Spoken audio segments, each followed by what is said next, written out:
નમસ્કાર. શ્રી કેશવ કેળવણી ટ્રસ્ટ સંચાલિત શ્રી સરસ્વતી વિદ્યા મંદિર મહેમદાવાદથી હું ડૉક્ટર નીરવ શાહ. આપણે ધોરણ 10ના વર્ષ 19-20ના વિજ્ઞાન વિષયના પ્રકરણ 13 વિદ્યુત પ્રવાહની ચુંબકીય અસર એનો અભ્યાસ કરીએ છીએ. હવે એમાં આપણે 13.2 નંબરનો જે આપણો મુદ્દો છે એ વિદ્યુત પ્રવાહધારિત તાર વડે ઉદ્ભવતું ચુંબકીય ક્ષેત્ર. એમાં આપણે એક પ્રયોગ કર્યો કે એક જ તાર વડે વિદ્યુત પ્રવાહ પસાર કરીને ચુંબકીય ક્ષેત્ર ઉત્પન્ન તો કર્યું જ, અને ચુંબકીય ક્ષેત્રની દિશા એ પણ નક્કી કરી. બરાબર. હવે આપણે એક તારનું ગૂંચળું લઈએ છીએ. તો તારનું ગૂંચળું લઈએ. હવે એક તાર વડે ધારો કે આટલો ચુંબકીય ક્ષેત્ર ઉત્પન્ન કરી શકાય છે, તો તારનો સમૂહ હોય, આખું ગૂંચળું હોય, તો કેટલો બધો થાય? ચુંબકીય ક્ષેત્ર વધી જાય ને. એક માણસ, પેલો દાખલો આવતો હતો ને, તમને એક જણને હું પેપર સોલ્વ કરાવતી વખતે એમ કહું કે કલ્પના તારે જ નવનીતમાંથી જોવાનું અને મને કહેવાનું, તારે જ મટીરિયલમાંથી જોઈને કહેવાનું અને તારે જ બુકમાંથી જોઈને મને કહેવાનું. બરાબર. તો કેટલા સમયમાં એક પ્રશ્નનો ઉત્તર આપી શકશે? 5 મિનિટ. એ જ કામ આપણે બધા ભેગા થઈને કરીએ છીએ, તો એ જવાબ આપણને કેટલી મિનિટમાં મળી જાય છે? 1 થી 2 મિનિટ. બરાબર. તો અહીંયા પણ તારનું ગૂંચળું આપણે લેવાનું છે, તો વ્યાપ વધી જશે ને, એનો વિસ્તાર, ચુંબકીય ક્ષેત્રનો વિસ્તાર વધી જશે કે નહીં વધી જાય?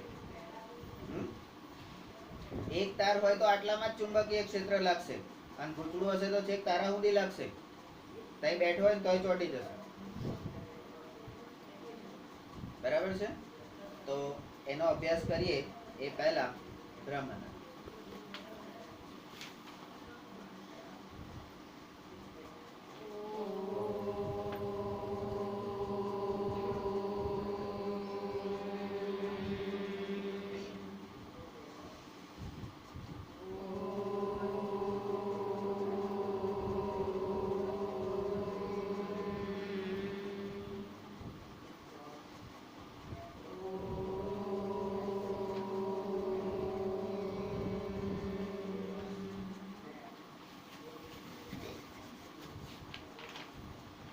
તો 13.2.3 એટલે વિદ્યુત પ્રવાહમાંથી ચુંબકીય ક્ષેત્ર એનો બીજો ભાગ. પહેલા આપણે એક સાદા તાર લીધો, સુવાહક તાર લીધો. એક જ તારની મદદથી આપણે પ્રયોગ કર્યો. હવે કે છે વર્તુળાકાર લૂપ. આ લૂપ એટલે ગૂંચળું. એ લૂપમાંથી વહેતા પ્રવાહ વડે ઉદ્ભવતું ચુંબકીય ક્ષેત્ર. Magnetic field due to a current through a circular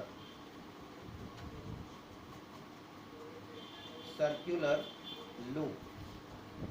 હવે અહીંયા સર્ક્યુલર લૂપ, આ ગૂંચળું પણ કેવું છે, તો આપણે પતંગની દોરીનું જે પિલ્લું બનાવ્યું હોય ને, એ રીતે પિલ્લું વાળેલું છે. અને એવું પિલ્લું આપણને ક્યાં જોવા મળે છે? પંખાની મોટરની વાઇન્ડિંગમાં.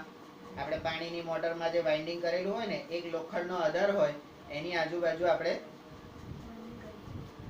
તારને, ગૂંચળાને ગોળ ગોળ ગોળ ગોળ વીંટાળેલો હોય છે. હવે એમાં કરવાનું શું હોય છે?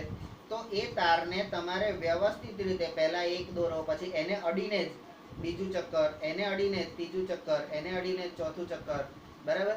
એટલે યાદ કરો કે પેલા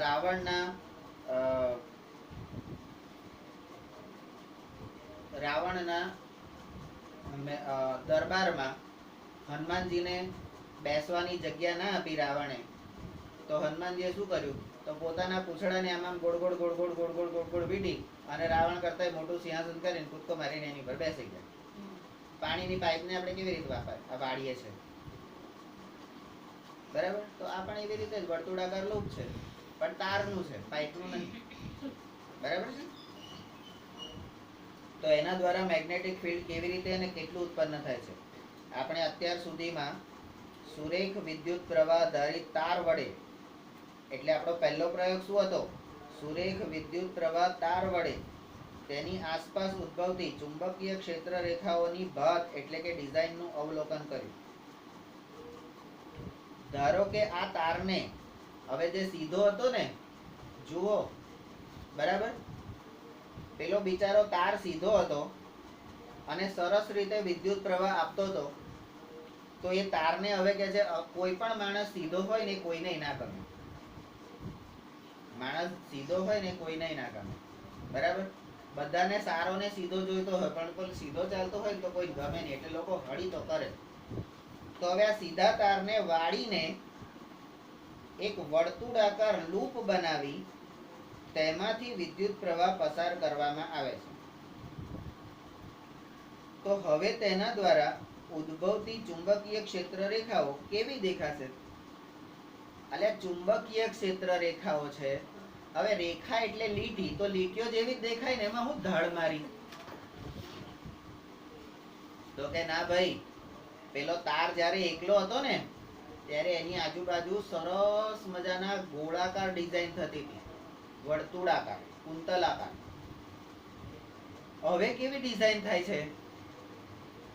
તો કે જુઓ, આપણે જાણીએ છીએ કે સુરેખ વિદ્યુત પ્રવાહ ધારિત તાર વડે ઉદ્ભવતું ચુંબકીય ક્ષેત્ર, હવે એમાં ગોળ કેમ થતું હતું? તો એ તાર વડે ઉદ્ભવતું ચુંબકીય ક્ષેત્ર તેના અંતરના વ્યસ્ત પ્રમાણ પર આધારિત છે. અંતરના વ્યસ્ત પ્રમાણ, બરાબર. તે જ રીતે કોઈ વિદ્યુત પ્રવાહ ધારિત લૂપ એટલે ગૂંચળું, તો એની આસપાસ દરેક બિંદુએ ઉત્પન્ન થતા ચુંબકીય ક્ષેત્રને દર્શાવતા કેન્દ્રિત વર્તુળોની સાઈઝ, એટલે આ તારના જેટલા પણ આંટા છે, દરેક આંટા પર આવી વર્તુળાકાર ડિઝાઇન ઉત્પન્ન થશે. તો કે એ સમકેન્દ્રિત, એ બધાનું કેન્દ્ર શું હશે? એક જ, જ્યાંથી વિદ્યુત પ્રવાહ પસાર થતો હશે એ. પણ વર્તુળો વધારે છે, તો સમકેન્દ્રિત વર્તુળોની એક ભાત ડિઝાઇન તૈયાર થઈ, અને એ સાઈઝ એ તારથી દૂર જતા એ સતત મોટી ને મોટી થતી જશે. આકૃતિ 13.8 માં એક બતાવ્યું છે, વિદ્યુત પ્રવાહ ધારિત લૂપ વડે ઉદ્ભવતા ચુંબકીય ક્ષેત્રની ક્ષેત્ર રેખાઓ. જ્યારે આપણે વર્તુળાકાર લૂપના કેન્દ્ર પાસે પહોંચીએ, આ વર્તુળાકાર લૂપ એટલે તારનું ગૂંચળું, એના કેન્દ્ર પાસે પહોંચીએ ત્યારે આ મોટા વર્તુળોના ચાપ, બરાબર. હવે જો અહીંયા આગળ શું છે? તો કે જ્યાં સુધી બહાર હતો ને, જ્યાં સુધી બહાર હતો એટલે દૂર હતો, ત્યાં સુધી એ ગોળાકાર ચુંબકીય ક્ષેત્ર લગાવતા હતા. જેમ જેમ નજીક આવે છે ને એમ એમ એ લીટી ધીમે ધીમે પહોળી થતી જાય છે, અને જ્યારે કેન્દ્ર સુધી આવે ત્યારે સુરેખા બની જાય છે. લગભગ આ વર્તુળનો ચાપ એ લગભગ સુરેખા, સીધી રેખા બની જાય છે. પેલામાં એક તાર હતો તો ગોળાકાર થયું, અહીંયા બહુ બધા તારનો ગોળાકાર કર્યું તો ચુંબકીય ક્ષેત્ર કેવું થઈ ગયું? સીધું. બરાબર. એટલે કે છે ને, જેવા સાથે તેવા. ગોળ ગોળ હોય તો એની સામે સીધા જ મૂકી દેવાનો, અને સીધો હોય એની આજુબાજુ ગોળ ગોળ કરી દેવાનો. બરાબર. સરભર થઈ જાય, પોઝિટિવ નેગેટિવ.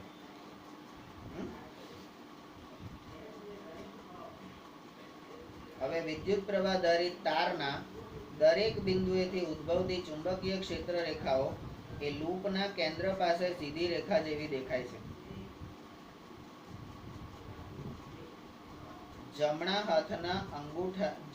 હાથના નિયમનો, અહીંયા જમણા હાથના અંગૂઠાની વાત નહીં કરી, જમણા હાથના નિયમનો ઉપયોગ કરી એ હકીકતની સરળતાથી ચકાસણી કરી શકાય છે.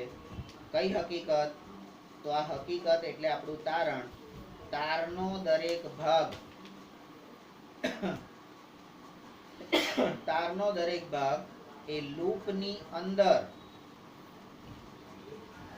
અહીંયા ચુંબકીય ક્ષેત્ર રેખાઓ કેવી થાય છે? તો કેન્દ્રવર્તી થાય છે. પેલામાં કેન્દ્રથી દૂર જતી હતી, હવે આ બધી કેન્દ્ર તરફ આવે છે. તો લૂપની અંદર ચુંબકીય ક્ષેત્ર રેખાઓમાં એક જ દિશામાં ફાળો આપે છે. એક જ દિશામાં ફાળો આપે છે. બરાબર.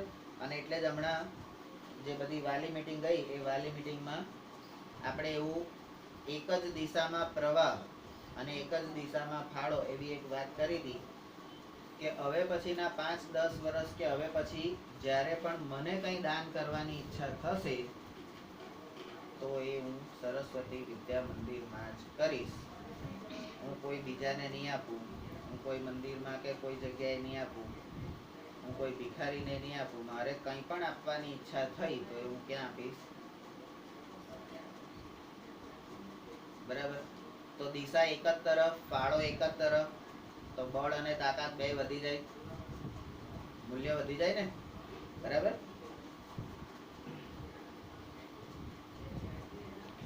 હવે આપણે જાણીએ છીએ,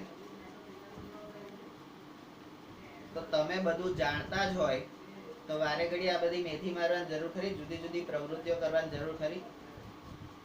હવે તમને એમ કીધું હોય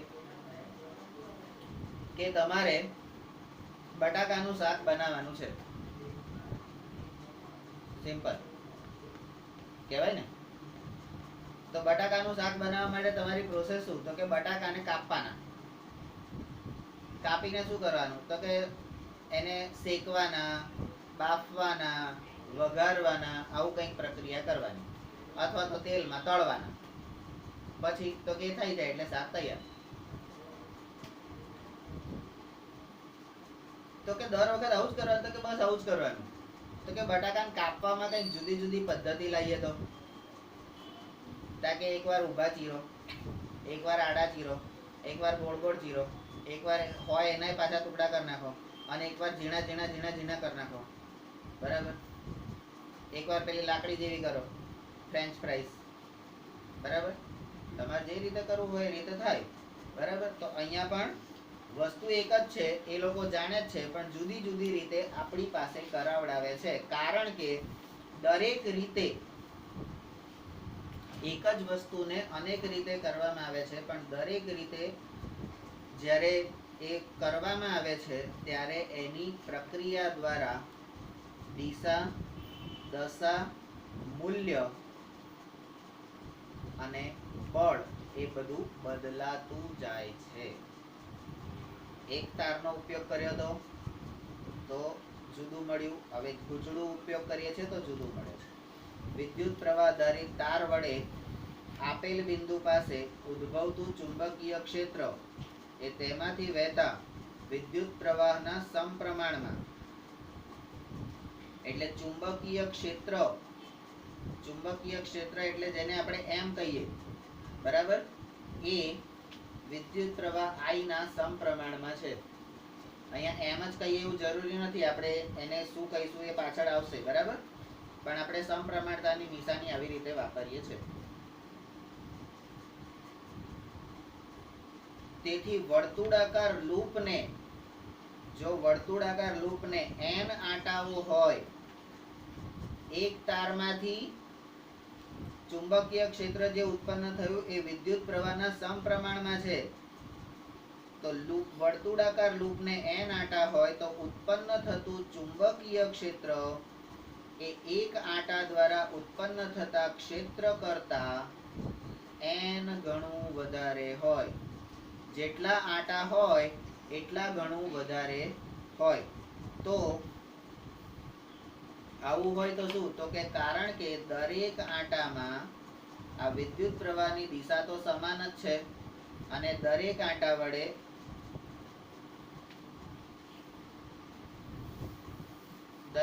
વડે ઉદ્ભવતા ક્ષેત્રોનો સરવાળો થાય છે. બરાબર. ક્ષેત્રોનો સરવાળો થતો હોય તો અહીંયા બરાબર આપણું જે ચુંબકીય ક્ષેત્ર છે તો I સમપ્રમાણમાં n into m આવી રીતે લખી શકાશે. એને n વડે ગુણવાનું છે. બરાબર.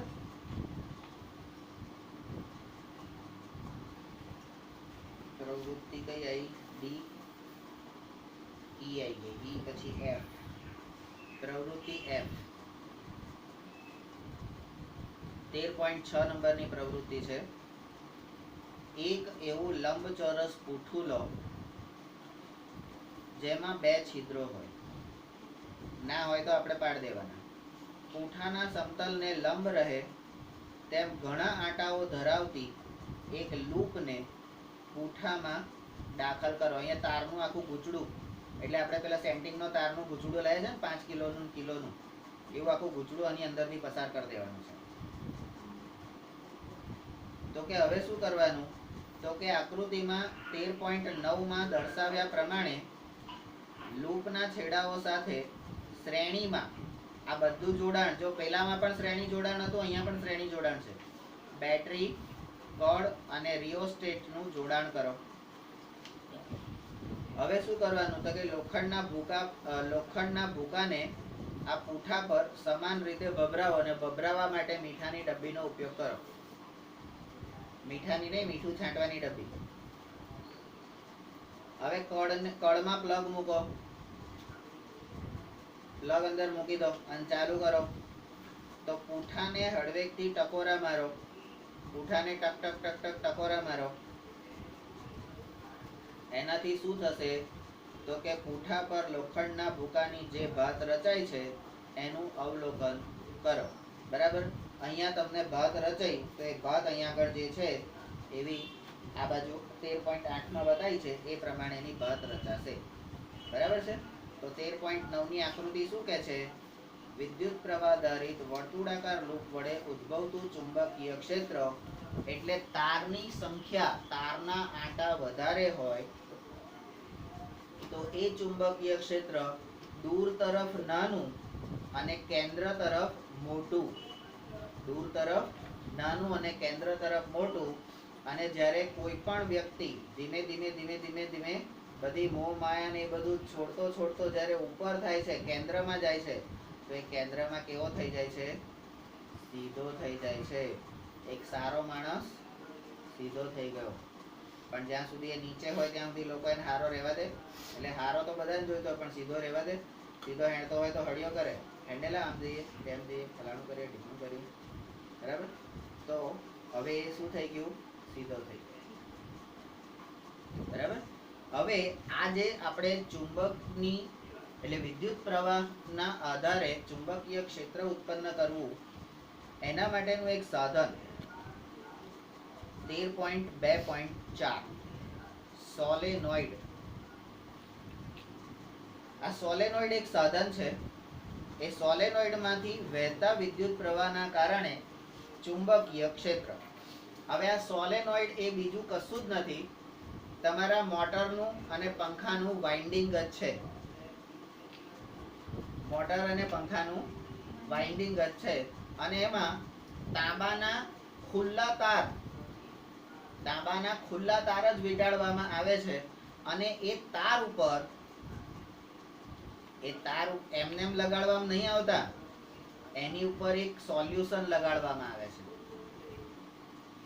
એ તારને પહેલા ચોંટાડી દઈ અને પછી એની પર એક સોલ્યુશન લગાડવામાં આવે છે. અને એ સોલ્યુશન એ અવાહક પડ છે. પેલો કવર, પ્લાસ્ટિકનું કવર નહીં, પણ એ સોલ્યુશન અવાહક પડ છે કે જેથી જ્યારે એ બે આમ ગોળ ગોળ ફરતા કદાચ એ બે છેડા આમ જોઈન્ટ થઈ ગયા ને તો એ પેલો શોર્ટ સર્કિટ ના થાય. શોર્ટ સર્કિટ ના થાય એટલા માટે એની પર અવાહક પડનું સોલ્યુશન લગાડવામાં આવે છે. આ ભાઈ એમને એમ નહીં ચાલતા. અને એ સોલ્યુશન અવાહક પડનું જો કંઈક છોલાઈ ગયું, નીકળી ગયું, અને પછી તમે સ્વિચ ચાલુ કરો તો અંદરથી કાલ નીકળ્યા હતા એવા ધુમાડા નીકળે. હા, બરાબર. એટલે સ્વિચ ચાલુ કરતા પહેલા આ બધું ધ્યાન રાખવું. આ તો દૂર છે, બરાબર, એટલે બહુ વાંધો ના આવે. બાકી અહીં બાજુમાં જ હોય ને સળગે અને માનો કે અહીંથી આ ચીતરું બીતરું હળગી ગયું તો ફાયર સેફટી ત્યાંથી ચાલુ કરવી પડે ને. બરાબર, તો સોલેનોઇડ, આ સોલેનોઇડ એટલે જ તમારું વાહક તારનું ગૂંચળું. ક્લિયર? ચલો, magnetic field due to a current in a solenoid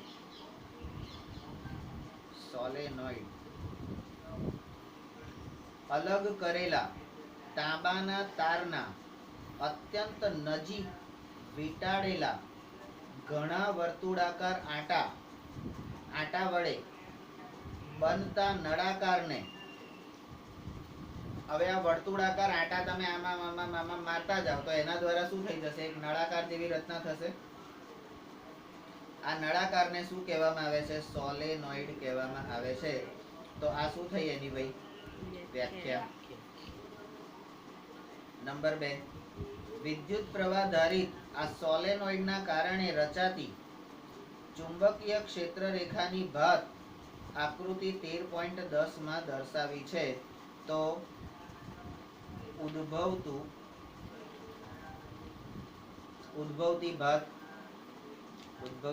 ભાત ડિઝાઇન.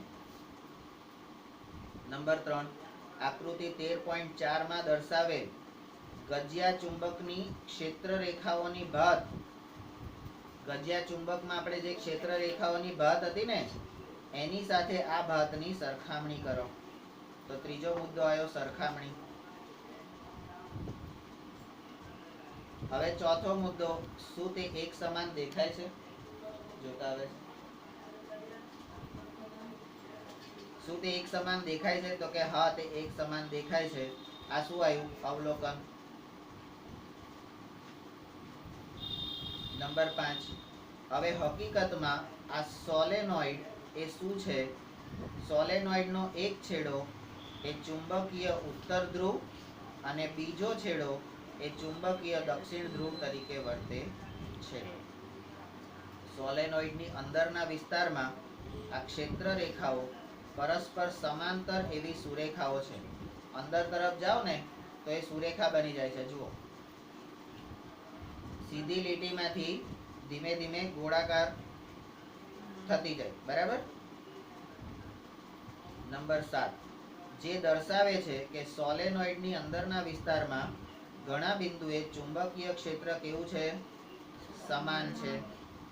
નંબર 8, એટલે કે સોલેનોઇડના અંદરના વિસ્તારમાં ચુંબકીય ક્ષેત્ર સમાન હોય છે. બરાબર.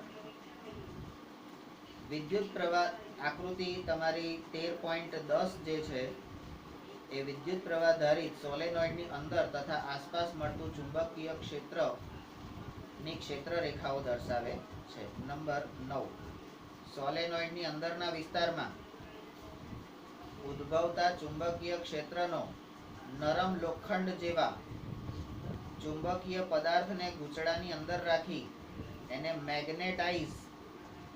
બરાબર. આ સોલેનોઇડની અંદર આપણે વાઇન્ડિંગ કોની આજુબાજુ કરીએ છીએ?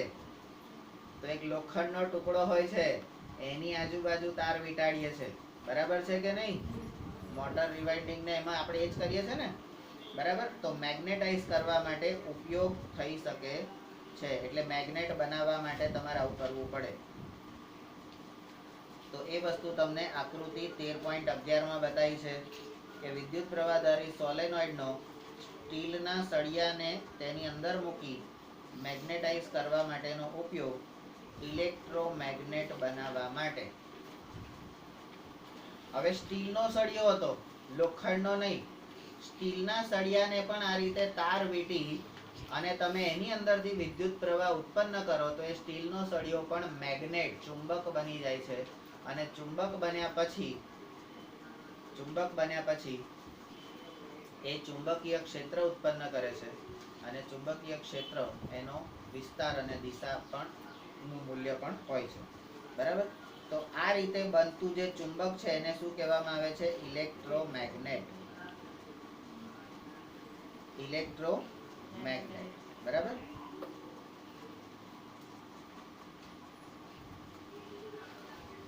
તો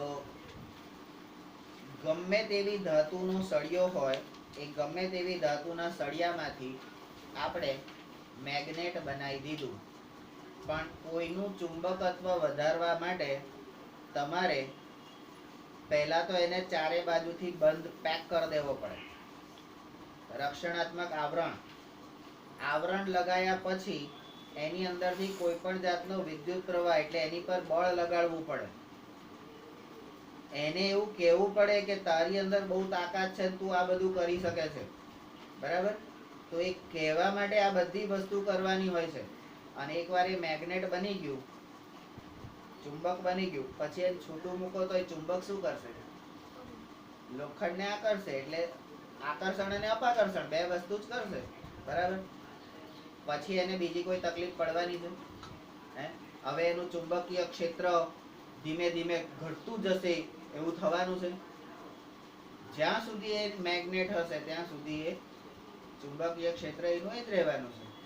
બરાબર. પણ એની પ્રોસેસમાં તકલીફ તો પડે જ. કારણ કે તમારામાંથી ઇલેક્ટ્રિક કરંટ પસાર કરીએ તો તમને તકલીફ પડે, તો એને ના પડે? તો અહીંયા આપણે ઇલેક્ટ્રિક કરંટ પસાર કરવાનું કામ કરીએ છીએ ને. બરાબર. કેટલી થઈ? 26. હવે આપણા જે પ્રકરણ છે એનો ત્રીજો મુદ્દો આવ્યા. બરાબર. આપણો પહેલો મુદ્દો હતો એ હતો પ્રસ્તાવના, પછી એના પછી એટલે 0 નંબરનો મુદ્દો પ્રસ્તાવના. બીજો મુદ્દો હતો ચુંબકીય ક્ષેત્ર અને એની ક્ષેત્ર રેખાઓ. અને એના પછીનો મુદ્દો હતો વિદ્યુત પ્રવાહ ધરી તાર અને ગૂંચળા વડે ઉદ્ભવતું ચુંબકીય ક્ષેત્ર. એ આપણે જોયું. હવે આપણે શું કરવાનું છે તો કે 13.3 ચુંબકીય ક્ષેત્રમાં મૂકેલા વિદ્યુત પ્રવાહ ધારિત વાહક પર લાગતું બળ.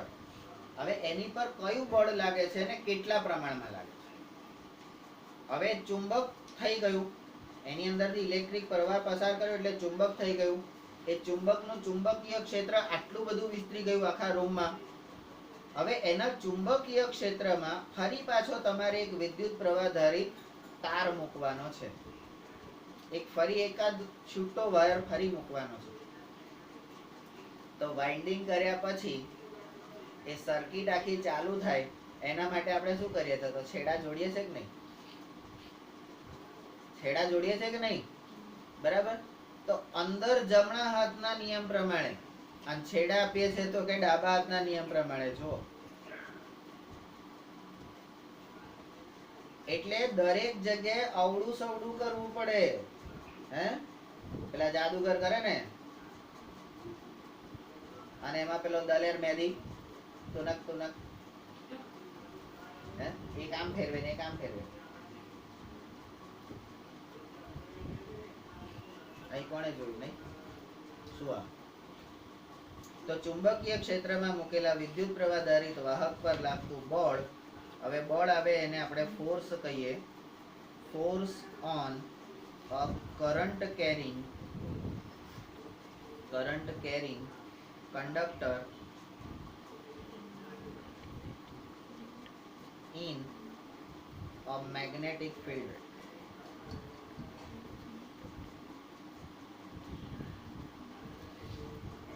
આપણે શીખી ગયા છે. તો જે વસ્તુ શીખી ગયા હોય એને વારે ઘડીએ શું કરવા મેથી મારો છો? તો કે યાદ તો કરાવવું પડે ને. શીખ્યા એનો ઉપયોગ ક્યાં કરવાનો? તો કે આપણે શીખી ગયા છે શું? તો કે વાહકમાંથી પસાર થતો વિદ્યુત પ્રવાહ, વાહક તારમાંથી પસાર થતો વિદ્યુત પ્રવાહ એ ચુંબકીય ક્ષેત્ર રચે છે. આવું શીખી ગયા છે. તો કે હા, બરાબર. આ રીતે ઉદ્ભવતું ચુંબકીય ક્ષેત્ર એટલે અહીંયા શું થયું? વિદ્યુત પ્રવાહ ચુંબકીય ક્ષેત્ર રચે છે. અને આ ચુંબકીય ક્ષેત્ર શું કરે છે? તો વાહકની નજીક રાખેલા ચુંબક પર બળ લગાડે છે. હે હવે મેં અહીંથી વિદ્યુત પ્રવાહ પસાર કર્યો, આને આપણે ચુંબક બનાવી દીધું. તો આ ચુંબક બહાર જઈને શું કરશે? તો એની આજુબાજુ જેટલા બી ચુંબકો હશે અથવા તો લોખંડની વસ્તુ હશે એની પર એની ક્ષેત્ર રેખામાં જે આવશે એની પર એ બળ લગાડશે. બળ લગાડશે શું કરશે? પોતાની તરફ ખેંચી લેશે. અહીંથી તમને સારા બનાવ્યા તો બહાર જઈને તમે ખરાબની ભાઈબંધી કરવાના કે સારાની ભાઈબંધી કરવાના? સારાની ભાઈબંધી કરવાના ને. તો તમે એક ખરાબ તત્વોમાંથી સારા લોકોને તમારી તરફ ખેંચી લેશો. કેમ? તમે કેવા છો? સારા. તમારી અંદર ચુંબક છે તો ચુંબક જ તમારી તરફ ખેંચાશે.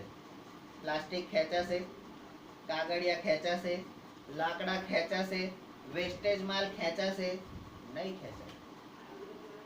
બરાબર? જે ચુંબકત્વ ધરાવતું હશે એ જ તમારી તરફ ખેંચાશે. તો એની પર બળ લગાડે છે. ફ્રેન્ચ વૈજ્ઞાનિક એન્દ્રે મેરી એમ્પિયર બરાબર 1775 થી 1836 એણે દર્શાવ્યું. શું દર્શાવ્યું? તો કે આ ચુંબક છે ને, ચુંબક પણ વિદ્યુત પ્રવાહ ધારિત વાહક ઉપર સમાન મૂલ્યનું અને વિરુદ્ધ દિશાનું બળ લગાડે છે. તો ભાઈ ન્યૂટનની ગતિનો ત્રીજો નિયમ, તમે કોઈની પર બળ લગાડો, જ્યારે બળ લગાડો તો સામેથી તમારી પર પણ બળ આવશે ને. અને એ બળ કેવું હશે? સરખા મૂલ્યનું પણ વિરુદ્ધ દિશામાં. અહીંથી માનો કે કઈ ગયો પેલો?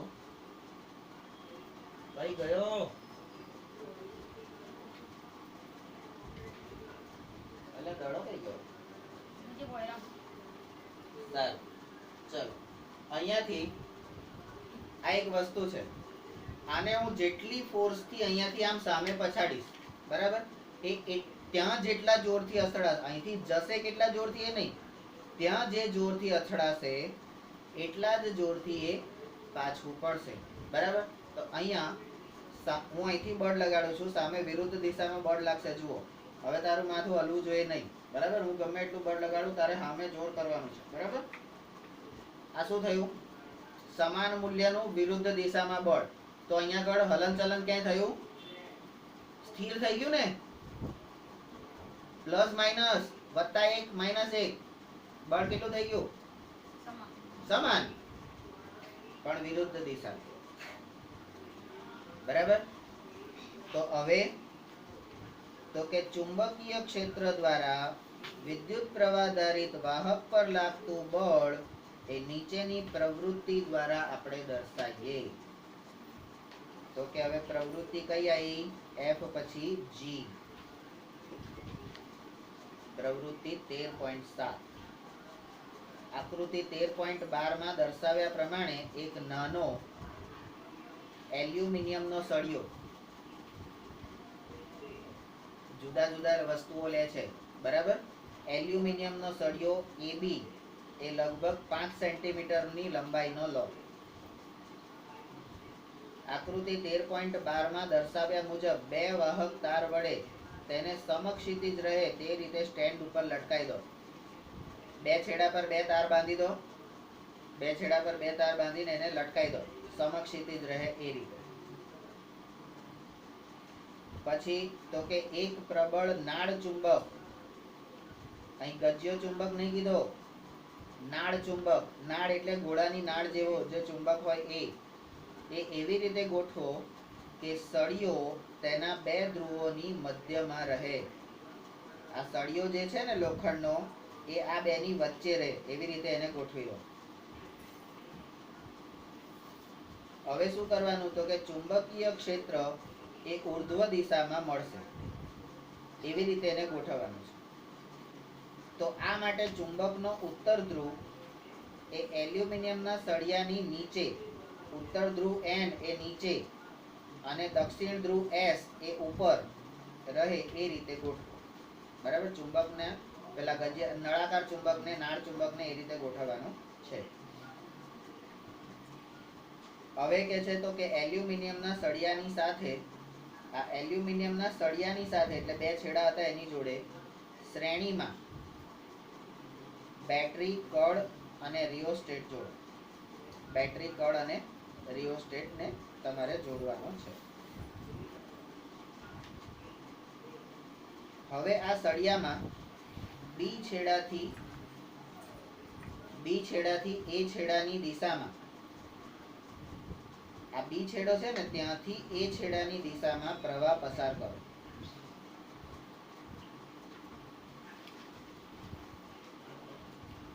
તમે શું અવલોકન કરો છો તો કે આ સળિયો જે છે એ ડાબી તરફ ખસતો જણાશે. ડાબી બાજુ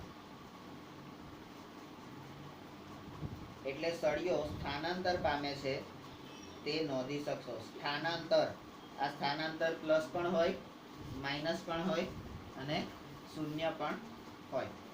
બરાબર. નંબર 6, સળિયામાં વહેતા વિદ્યુત પ્રવાહની દિશા ઉલટાવી આ સળિયાના સ્થાનાંતરની દિશા જુઓ અને હવે તે જમણી તરફ છે.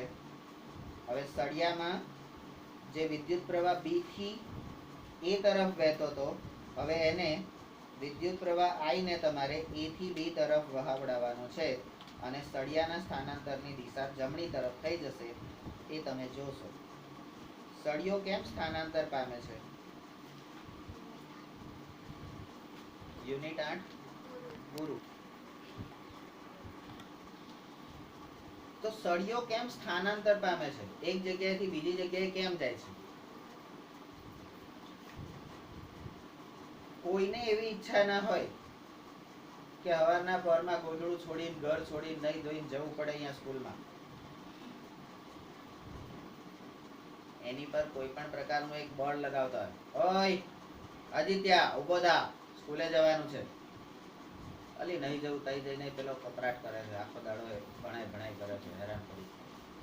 નહીં જવું કીધું ને જવાનું છે તો ત્યાંથી અહીંયા આગળ આયા, સ્થાનાંતર થયું, બોર્ડ લાગ્યું. પણ અહીંયા આયા પછી અહીંયા પણ ભયંકર ફોર્સ, તોપ ગોળા, હે બોમ્બ મારો તમારી પર થતો હોય ભણતરનો. પણ એ વખતે તમારું મન, તમારું શરીર અહીંયા છે પણ તમારું મન તો ઘેર જ હોય. આના કરતા ઘેર જઈને ઊંઘી ગયો હોત તો સારું. બરાબર. તો તમારું સ્થાનાંતર કેટલું થયું? 0. જ્યાંથી નીકળ્યા હતા તમે ત્યાં મનથી પહોંચી ગયા, સ્થાનાંતર કેટલું થયું? બરાબર. પણ એ સ્થાનાંતર કરવા માટે તમને બંને બાજુથી મજબૂર કર્યા. ત્યાંથી મમ્મીએ ધરમ મારીને મોકલ્યા બળ વાપરીને, અને અહીંથી અમે ભણતરનું બળ વાપરીને તમને પાછા ઘેર મોકલી દીધા.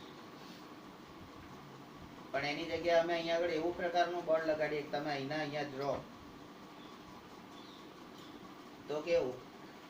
તો કે તમારું સ્થાનાંતર ધન થયું, ત્યાંથી અહીંયા એનો ફાયદો થયો. બરાબર. અને પાછા ત્યાં પહોંચી જાવ તો નુકસાન, માઇનસ થઈ જાય ને, ઓછું થઈ જાય ને, ઓછાકાર. શું ના? હું કઈ બોલી છું પછી નહીં?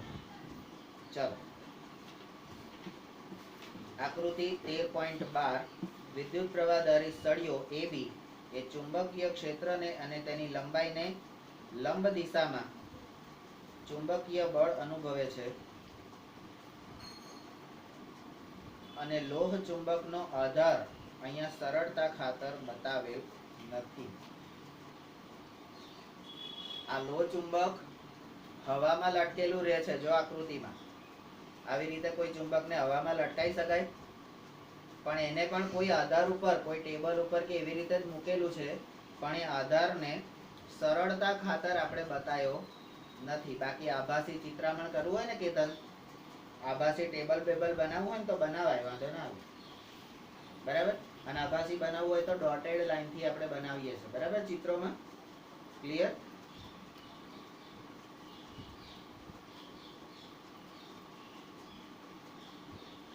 હવે આ પ્રવૃત્તિ પરથી આપણને શું ધ્યાનમાં આવ્યું તો કે ઉપરની પ્રવૃત્તિમાં થતું આ સળિયાનું સ્થાનાંતર સૂચવે છે.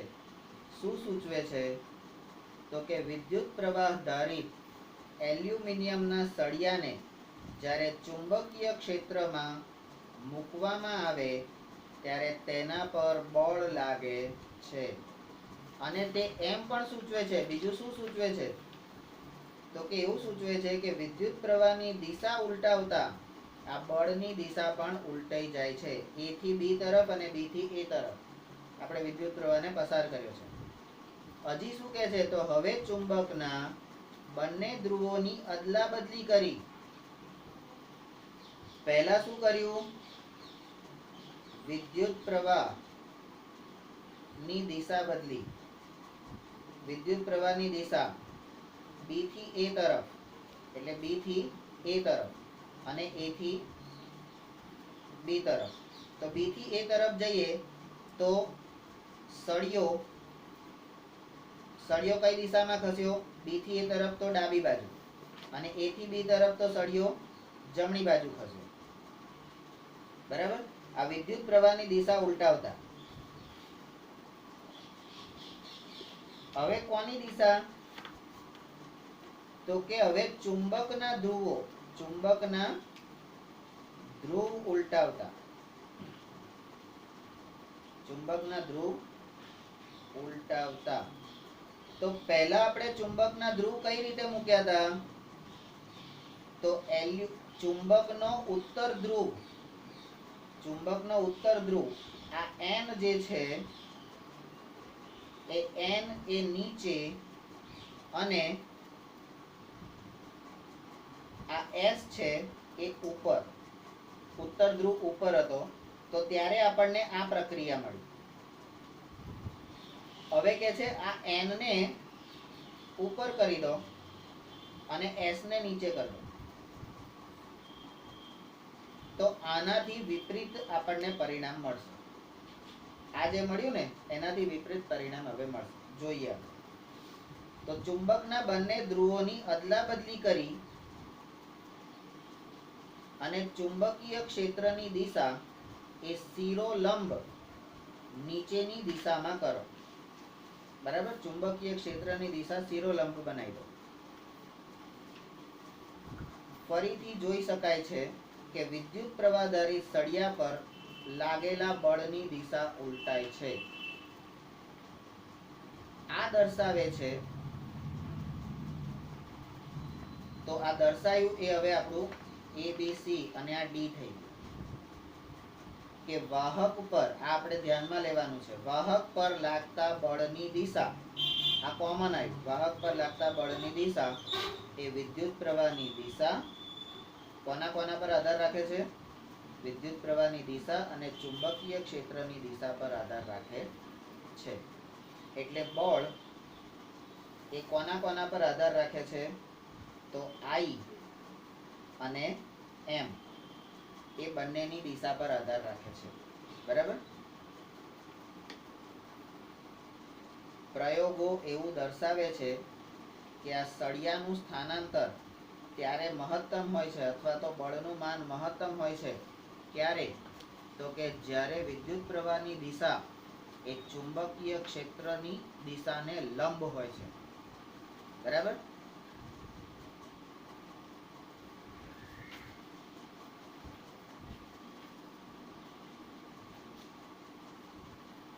F. આવી પરિસ્થિતિમાં આપણે વાહક તાર ઉપર લાગતા બળની દિશા શોધવા માટે એક સરળ નિયમનો ઉપયોગ કરી શકીએ. હવે અહીંયા આગળ જો આપણે જે વસ્તુ કરીએ છે અહીંયા એ જ વસ્તુ તમને અહીંયા બતાવી. આ સળિયાનું સ્થાનાંતર મહત્વ કેવી રીતે? સળિયા તરીકે અત્યારે તમને મૂકેલા છે કારણ કે તમને ચુંબક બનાવ્યા. એટલે આ સળિયાનું સ્થાનાંતર મહત્તમ ક્યારે થાય છે? એટલે એની અંદરની તાકાત મેક્સિમમ ક્યારે ખબર પડે છે કે એની અંદર આટલી બધી તાકાત છે? એ ક્યારે ખબર પડે છે? તો એના માટે તમારે વિદ્યુત પ્રવાહ જે પસાર કરીએ છે આ વિદ્યુત પ્રવાહની દિશા એ આ ચુંબકીય દિશાને લંબ બનાવવી પડે. વિદ્યુત પ્રવાહની દિશા, આપણો વિદ્યુત પ્રવાહ જે છે, આ વિદ્યુત પ્રવાહ છે એ ચુંબકીય દિશાને લંબ બનાવવી પડે. અને લંબ શું કામ કરે? ભાગલા પાડોને યાદ રાખો, બે ભાગ બનાવે. જ્યારે તમારા બે ફાળિયા થઈ જાય ને ત્યારે તમને ખબર પડે કે તમારી અંદર શું છે. તો ત્યારે જ ખબર પડે ને, એમને થોડી ખબર પડે. હવે તમારા બે ભાગ કરી નાખો, આમ ખોલી નાખીએ અંદરથી, તો જ ખબર પડે ને કે અંદર શું છે. તો મહત્તમ તાકાત એ ત્યારે ખબર પડે કે જ્યારે તમે એકલા હોય કોઈ પણ પરિસ્થિતિમાં, ત્યારે. બરાબર? તો આવી પરિસ્થિતિ આપણે વાહક તાર પર લાગતા બળની દિશા શોધવા માટે આપણે એક બીજો સરળ નિયમ, તો એ નિયમ હવે આપણે બનાવીએ છીએ. બરાબર? તો આપણો હવે નિયમ પ્રવૃત્તિ 13.7 કઈ ગઈ? પ્રવૃત્તિ 13.7 કઈ ગઈ? અલા કઈ ગઈ? જમણા હાથના અંગૂઠાના નિયમ વાળી. તો પ્રવૃત્તિ 13.7 એટલે શું? તો આપણે અહીંયા લખી દેવાનું, જમણા હાથના, અરે હા, પ્રવૃત્તિ 13.7 એટલે તો આ રહેલા, આ પેલી લોખંડ વાળી. બરાબર? તો એમાં આપણે ધારી લીધું, શું ધાર્યું? તો કે વિદ્યુત પ્રવાહની દિશા અને ચુંબકીય ક્ષેત્રની દિશા પરસ્પર લંબ લીધેલ છે. હવે આ લંબ હતી તો એના દ્વારા જણાયું કે આ બળ આ બંનેને લંબ દિશામાં હોય છે.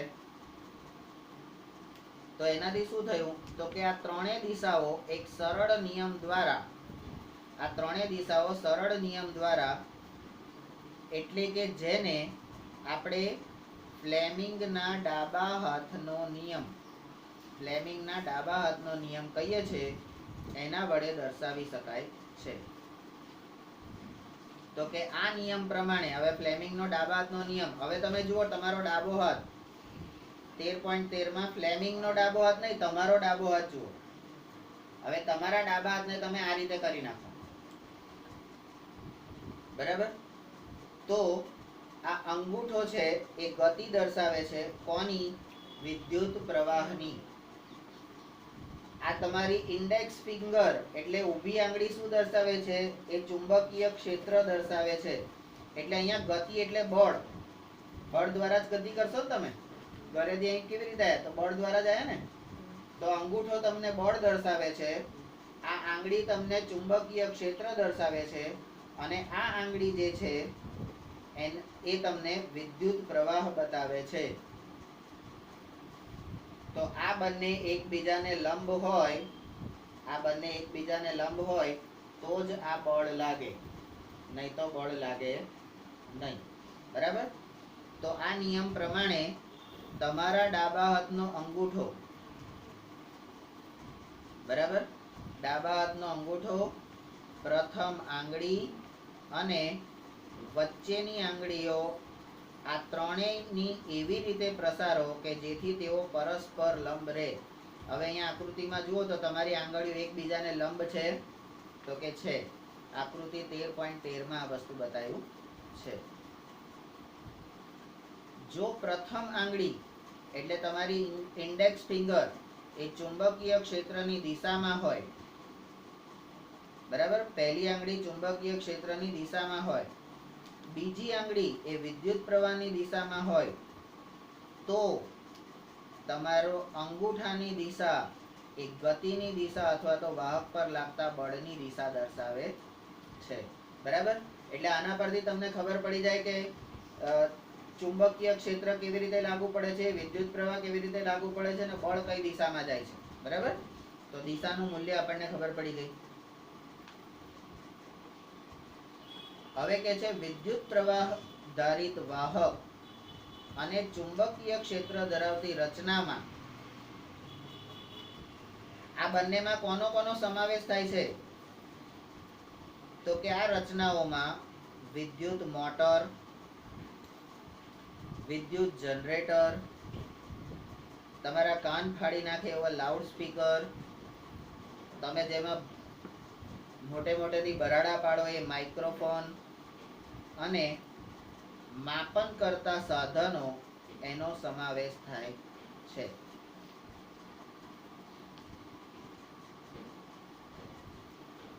તો નંબર 3, હવે પછીના થોડાક વિભાગોમાં આપણે વિદ્યુત મોટર અને જનરેટર વિશેનો અભ્યાસ કરીશું. તો આ ફ્લેમિંગ ભાઈનો ડાબા હાથનો નિયમ આપણને શું દર્શાવે છે? તો કે ચુંબકીય ક્ષેત્રમાં મૂકેલા વિદ્યુત પ્રવાહધારિત વાહક પર લાગતું બળ બતાવે છે. આની પર કેટલું બળ લાગેલું હશે, બરાબર? હવે તમને કોઈ છોકરી એક ધોલ મારી દીધી, એક લાફો મારી દીધો, તો ગાલ ઉપર લાલ નિશાન થઈ જાય, બરાબર?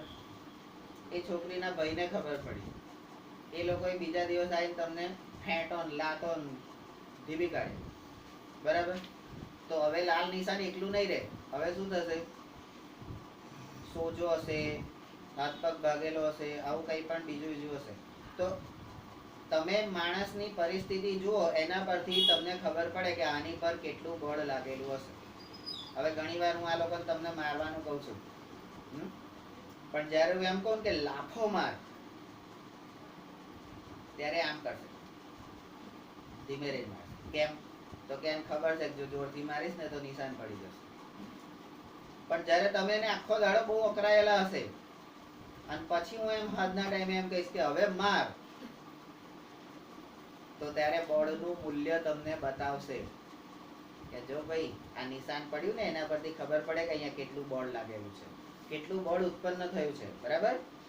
ઉદાહરણ 13.2, એની રકમ છે આકૃતિ 13.14 માં દર્શાવ્યા પ્રમાણે એક ઇલેક્ટ્રોન ચુંબકીય ક્ષેત્રને લંબ રૂપે દાખલ થાય છે. તો ઇલેક્ટ્રોન પર લાગતા બળની દિશા કઈ હશે? જમણી બાજુ હશે, ડાબી બાજુ હશે, પાનાની બહારની દિશામાં હશે કે પાનાની અંદરની દિશામાં હશે? આકૃતિ 13.14. ઓકે, ઉત્તર છે વિકલ્પ ડી. આ વિકલ્પ ડી એનો જવાબ છે. બળની દિશા એ ફ્લેમિંગના નિયમ મુજબ, કેમ ડી? તો ફ્લેમિંગના નિયમ મુજબ ચુંબકીય ક્ષેત્રની દિશા અને વિદ્યુત પ્રવાહની દિશા એ બંને દિશાને લંબ દિશામાં હોય. ચુંબકીય ક્ષેત્ર ઉપર તરફ છે, ચુંબકીય ક્ષેત્ર ઉપર તરફ છે, બરાબર? પ્રવાહની દિશા નીચે તરફ છે. તો એની બંનેની લંબ, આ બંને એક સીધી લીટી ગણીએ તો એને લંબ એટલે આ દિશા આવી, તો એ દિશા, આ દિશા એ લંબ દિશામાં આવશે, બળની દિશા, બરાબર? હવે કે છે યાદ કરો, પ્રવાહની દિશા ઇલેક્ટ્રોનની ગતિની વિરુદ્ધ દિશામાં લીધેલી છે, બરાબર? બળ આ બાજુ છે, ઇલેક્ટ્રોનની ગતિ આ બાજુ નીચે તરફ છે, બરાબર? તો પ્રવાહની દિશા કઈ તરફ હશે? ઉપર તરફ હશે, બરાબર? એટલે આના કારણે આપણને શું નિર્ણય? પાનાની અંદરની દિશામાંથી બળ એ પાનાને લંબ તરફ અંદર તરફની દિશામાં હશે, બરાબર? તો આ થયો તમારો, પહેલા આપણે ભણ્યા જમણા હાથના અંગૂઠાનો નિયમ, હવે ભણ્યા ડાબા હાથનો નિયમ, બરાબર? નિયમ કેટલા થયા? 54.